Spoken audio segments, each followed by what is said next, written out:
শেখ হাসিনার পতনের পর একটা সরকার গঠিত হয়েছে। এই সরকারের নাম অন্তর্বর্তীকালীন সরকার।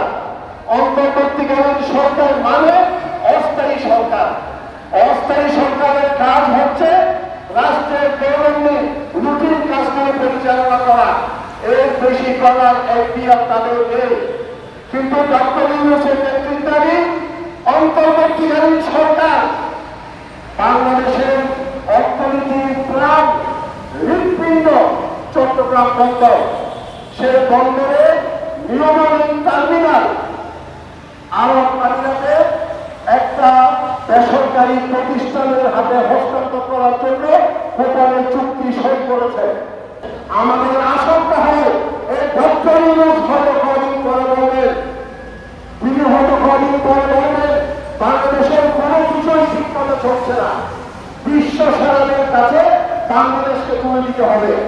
তাহলে বিশ্ব সেরা রাষ্ট্র পরিচালনায় যারা বিশ্ব সেরা তাদের হাতে রাষ্ট্রকে তুলে দিতে পারে ডক্টর ইউনূসের মতো বিদেশের দালালেরা।